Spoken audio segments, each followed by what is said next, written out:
You're walking home late at night. Someone blocks your path, aggressive, looking for trouble. Your years of traditional martial arts training kick in. You take your stance just like in class. And then, you freeze. Because nothing you learned prepared you for this chaos. The truth? Most martial arts will get you hurt in a real street fight. But five of them might just save your life. And what I'm about to show you will completely change how you think about self-defense. Listen, I'm not here to trash talk any martial art. Every discipline has value. But we need to have an honest conversation about what actually works when someone who loves violence decides you're their next target. Because street fights don't have referees, weight classes, or rules. There's no tapping out, no rounds, no protective gear. Before we dive deep into this, do me a favor, drop a comment right now with your city and tell me if you've ever witnessed or been in a street fight. I want to know where you're watching from and what your experience has been. This helps me understand my audience better and create content that actually matters to you. Now, let's get real about what separates gym warriors from actual survivors. Here's something most instructors won't tell you. The dojo is a lie. Not completely, but enough to get you hurt when it matters most. I'm not saying traditional martial arts are useless. They build discipline, fitness, confidence, and respect. They're incredible for personal development.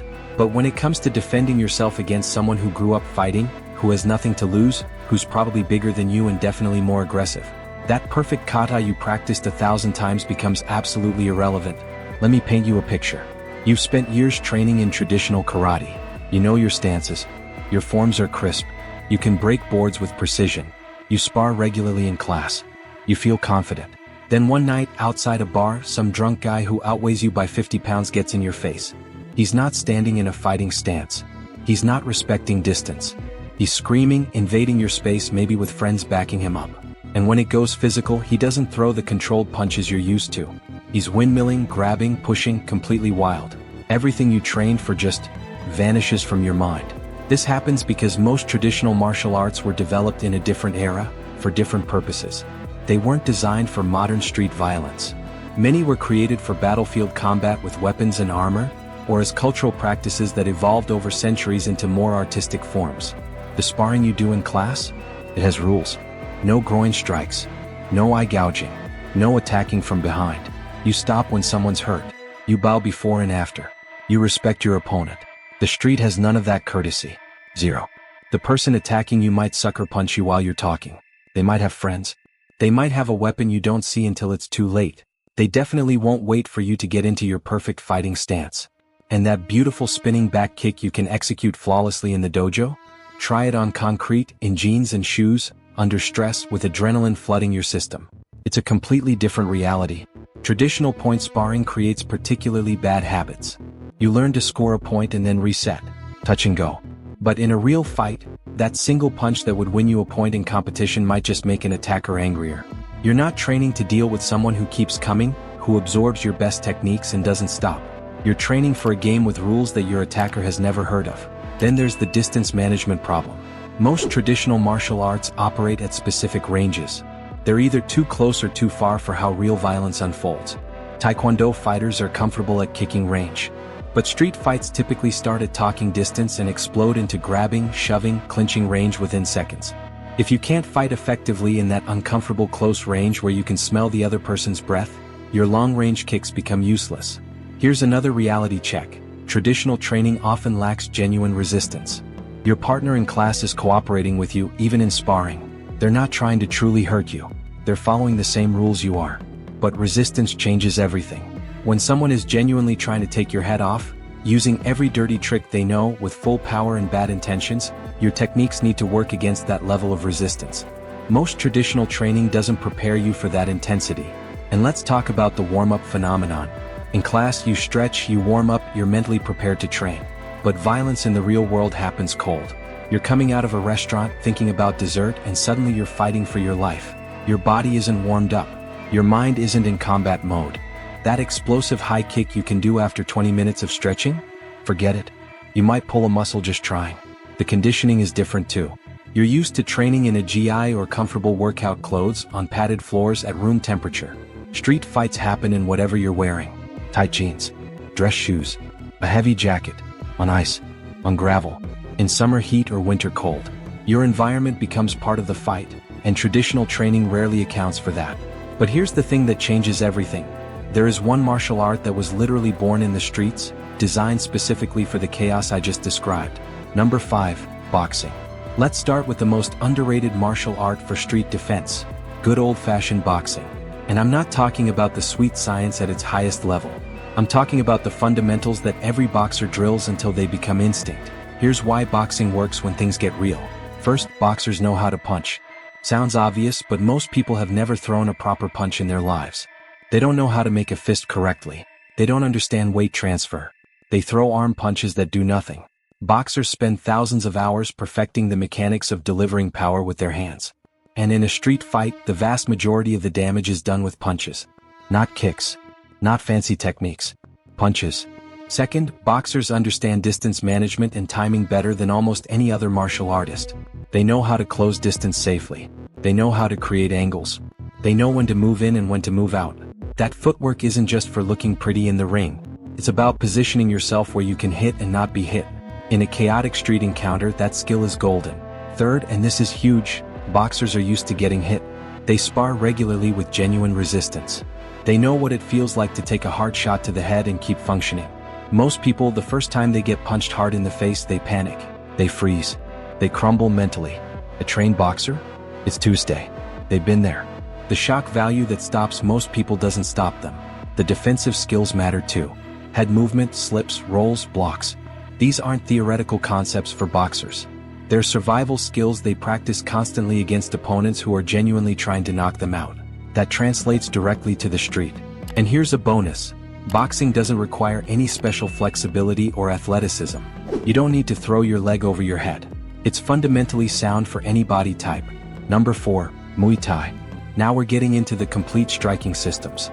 If boxing is the foundation, Muay Thai is the full building. Thai boxing is called the art of 8 limbs because it weaponizes your fists, elbows, knees, and shins. And every single one of those weapons is devastating in a street context. Let's talk about elbows first. In close range, nothing is more destructive than elbows. They're harder than fists. You can't break your elbow throwing it, and they cut.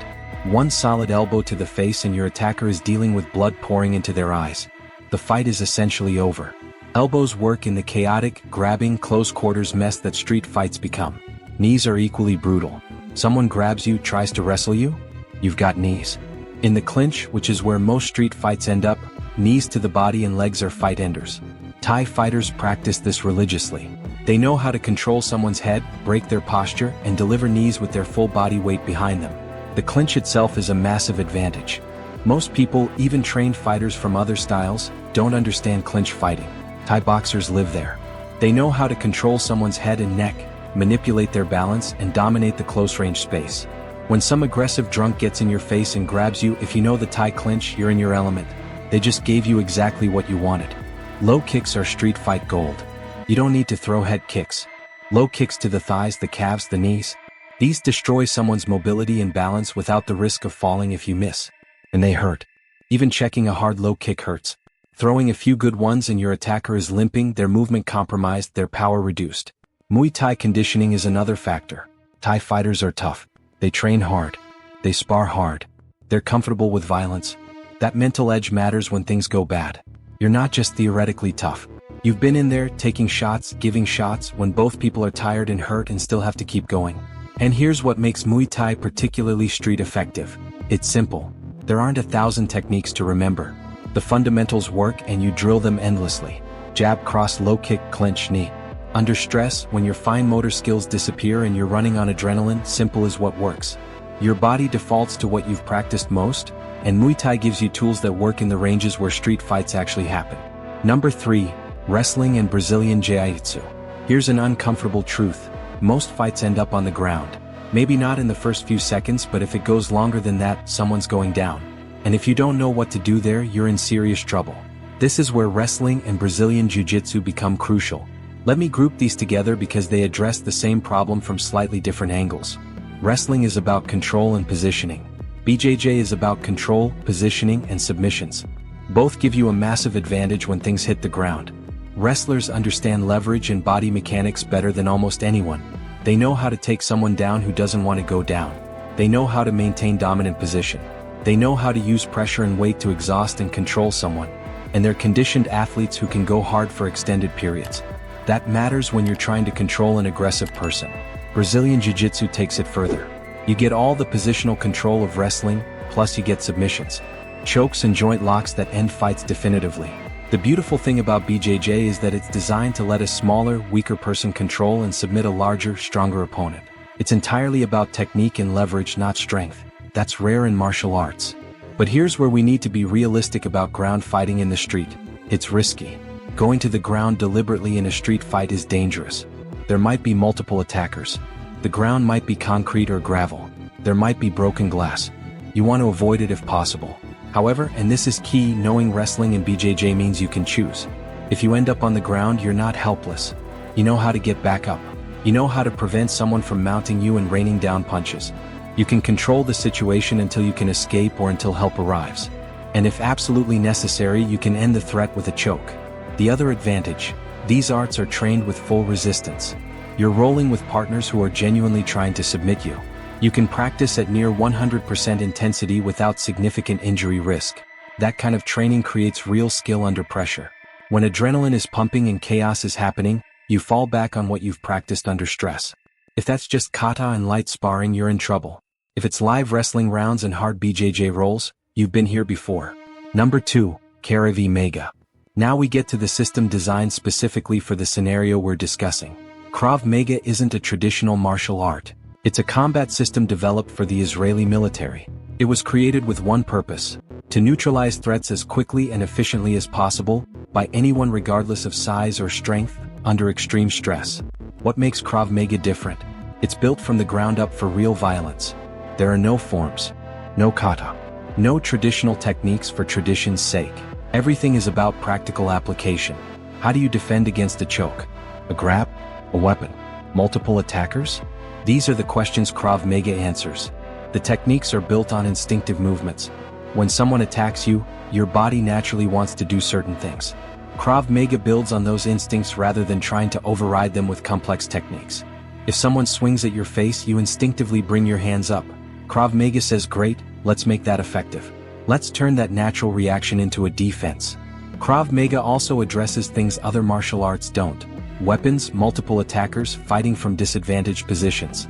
You practice defending against knife attacks, stick attacks, gun threats. You practice awareness and de-escalation. You learn to identify potential threats before they become actual threats. This is real-world thinking. The mindset training is crucial too. Krav Maga teaches aggressive counterattacking. You're not just blocking and defending. You're simultaneously defending and destroying. The idea is to overwhelm your attacker so completely and so quickly that they regret ever starting something. That mentality, that willingness to be violent when necessary, is what often separates victims from survivors. But Krav Maga has limitations. The quality control is inconsistent. Because it's not a traditional martial art with a long lineage and standardized curriculum, there are a lot of mediocre Krav schools. Finding good instruction matters. Also, Krav Maga alone doesn't give you the live training and resistance that you get from boxing, Muay Thai or BJJ. You need to supplement it with actual sparring and pressure testing. Number 1, mixed martial arts. And this brings us to the most effective option for real-world self-defense. MMA. Not because MMA is designed for the street. It's not. It's a sport with rules. But because MMA forces you to become well-rounded in all the ranges of fighting. An MMA fighter trains striking. They box. They use Muay Thai. They kick. They know how to throw punches and defend against them. They're comfortable at kicking range and punching range. Then they train takedown defense and wrestling. They know how to sprawl, how to stuff a takedown, how to take someone down themselves. And they train ground fighting, usually BJJ. They can fight from the top or from the bottom. They know submissions and submission defense. This means an MMA fighter has no weak range. You want to kickbox? They can do that. You want to box? They can do that. You want to clinch and throw? They can do that. You want to wrestle? They can do that. You want to go to the ground? They can do that too. And they train all these transitions. Going from striking to clinch. From clinch to takedown. From takedown to ground control. This fluidity between ranges is exactly what happens in real fights. The training intensity matters too. MMA fighters spar hard and often. They're used to genuine resistance. They've been in situations where someone is trying to hurt them and they have to perform anyway. That experience under pressure is invaluable. Most street fights are won by whoever stays calmer and executes better under stress. MMA training prepares you for that mental game. And MMA fighters are tough, not just physically but mentally. They've pushed through exhaustion. They've continued fighting when hurt. They've dealt with adversity in the cage. That toughness translates directly. When things go wrong in a street encounter and you don't fold. You've been here before. But let's be clear about something important. Being trained in MMA doesn't make you invincible. It doesn't mean you should look for fights or be overconfident. It means you have a better chance if you have no other choice. That's the key phrase, no other choice. Because choosing the right art is actually only half of what determines whether you can protect yourself. What nobody talks about is the other half. Here's the truth that might save your life more than any technique. The best fight is the one you never have. I know. You came here to learn about martial arts that work in street fights. But the highest level of self-defense is threat avoidance. It's not sexy. It won't make you feel like a badass. But it works 100% of the time you successfully apply it. Awareness is your first line of defense. Most violence has warning signs. Most attackers choose victims who look vulnerable and unaware. If you're walking around with headphones in, staring at your phone, completely oblivious to your surroundings, you're advertising yourself as an easy target.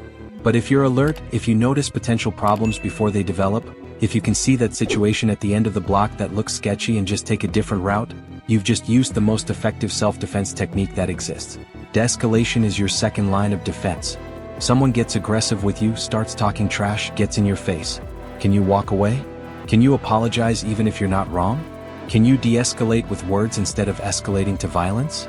Your ego might take a hit, but egos heal. Brain damage doesn't. There's no shame in walking away. None. Zero. The toughest thing you can do sometimes is choosing not to fight. This is where we need to talk about the reality of street violence. It's not like the movies. It's not like UFC. People get seriously hurt. People die. One punch can kill someone if they fall wrong and hit their head on concrete. You might win the fight and lose the legal battle that follows. Self-defense has a legal standard, and you're responsible for understanding it. Did you have a reasonable fear for your safety? Did you use proportional force? Could you have escaped instead? Even if you're legally justified, the aftermath of violence is traumatic. There's no victory music. No cheering crowd. There's police reports and potential lawsuits and maybe therapy bills. There's the memory of having hurt someone even in self-defense. This isn't glorious. It's ugly and messy and something you want to avoid if there's any reasonable alternative. Now, having said all that, sometimes you don't have a choice. Sometimes someone is determined to hurt you and you can't talk your way out and you can't run and you absolutely must defend yourself. This is when your training matters. But even then, there are levels to it. The quality of your training matters more than the style. You could train in the best martial art for self-defense, but if your training is unrealistic, if you never spar, if you never pressure test your techniques, if you only practice in compliant drills, then your training won't help you when it matters. Conversely, you could train in a less practical art, but if you spar hard, if you compete, if you genuinely test yourself, you'll have real skills. Realistic training means training with resistance. It means sparring where your partner is actually trying to hit you and you have to actually defend. It means rolling in BJJ where they're genuinely trying to submit you. It means taking some hits and learning to function anyway. It means training when you're tired, when you're uncomfortable, when you don't feel like it. Because violence doesn't wait for you to be ready. Physical fitness matters. All the technique in the world won't help if you're so out of shape that you're exhausted after 30 seconds. Cardio matters. Strength matters. Being able to generate power matters. Being able to sustain an effort matters. Most real fights are over quickly, but they're incredibly intense. Your body needs to be able to perform under that intensity. The mental component is huge. Can you access your training when you're terrified? When your heart is pounding and you can barely think? This is where stress inoculation comes in. You need to practice your techniques under stress so your body can perform them without your conscious mind having to direct everything. Muscle memory is real, but it only develops through repetition under increasingly realistic conditions. You also need to understand your legal right to defend yourself. This varies by location, but generally you have the right to use reasonable force to defend yourself from imminent harm. Reasonable is key. You can't chase someone down after they've left. You can't keep hitting someone after they're no longer a threat. You can't use deadly force against someone who's only threatening property. Know the laws where you live. And finally, understand that weapons change everything. If someone has a weapon, your martial arts training might not matter. If there are multiple attackers, your skills might not be enough. If you're ambushed, if you're compromised physically, if there are too many variables against you, sometimes survival means compliance and living to fight another day. There's no shame in that. Your life is worth more than your wallet or your pride. The goal of self-defense training isn't to turn you into a fighter. It's to give you options when you have no good options. It's to increase your chances of going home safely. It's to help you protect yourself and the people you care about when there's no other choice. That's it. If you train in any of the martial arts I've discussed today with realistic intensity, with good instruction, with the right mindset, you'll be better prepared than 95% of people out there. But if you never have to use it, that's the best outcome. That means your awareness worked. Your de-escalation worked. You made good decisions about where to go and when. That's the real victory. So let's bring this all together. We've talked about 5 martial arts that actually work when someone who loves violence decides you're their target. Boxing gives you fundamental striking skills, timing, and the ability to take a hit. Muay Thai adds elbows, knees, kicks, and clinch work that's devastating in close range. Wrestling and BJJ give you control and options if the fight goes to the ground. Krav Maga provides tactics designed specifically for real violence and dangerous situations. And MMA ties it all together, making you well-rounded across all ranges. But remember this, the style matters less than the training. Hard, realistic training with genuine resistance will always beat theoretical technique. Spar. Roll. Pressure test yourself. Get uncomfortable. That's where real skill develops. More importantly, use your brain. Stay aware. Avoid dangerous situations. De-escalate when possible. Your ego isn't worth your life. Walking away isn't weakness. It's intelligence. The best fight is the one that never happens. If you're going to train for the right reasons. Train for confidence, for fitness, for discipline, for the knowledge that you could protect yourself if you absolutely had to. Don't train to go out and test yourself. Don't train to become aggressive or look for problems. Train so that you have options when you have no good options. Find a good school. Look for instructors who have actually competed or have real experience. Watch their advanced students. Do they look like they could actually fight, or are they just good at choreography? Ask about sparring. If they don't spar regularly with resistance, keep looking. You need realistic training. And understand that this is a journey. You don't take a few months of classes and become dangerous. Real skill takes years. But every day you train, you're better than you were yesterday. Every class makes you a harder target. The goal isn't perfection. It's progress. I want you to be safe out there. That's why I made this video. Not to glorify violence or make you think fighting is cool. It's not. It's terrible. But to give you honest information about what actually works if you ever need it, and to emphasize that avoiding conflict is always the better option. If this video helped you, hit that like button. Subscribe if you want more realistic content about martial arts and self-defense. Drop a comment and tell me which of these arts you train or which one you're interested in starting. Let's build a community of people who train smart and stay safe. Stay aware. Stay training. And stay safe out there.